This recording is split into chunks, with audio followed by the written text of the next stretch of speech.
आज आई हुई थी गाड़ी MH square car accessories near ranger Khan road Bandipora पर विटारा ब्रेजा। इसके अंदर DRLs लगा दिए गए हैं। फॉग लैंप्स के साइड में काफ़ी खूबसूरत लग रही हैं गाड़ी। अब की कवर लगा दिया गया है, प्रीमियम लग रही है कि काफ़ी प्रीमियम, काफ़ी स्लीक।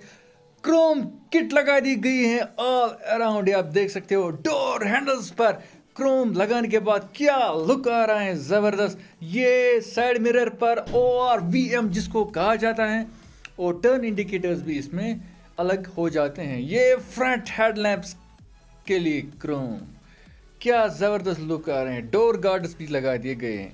वीडियो को एंड तक देखें, वीडियो काफ़ी मज़ेदार होने वाला है। अगर ये वीडियो अच्छा लगा, वीडियो को लाइक करें और अपने दोस्तों के साथ शेयर करना ना भूलें। Turbo craze, thank you.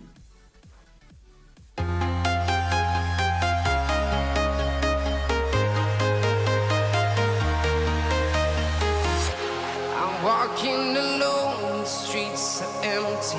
The only thing I can see is my own silhouette.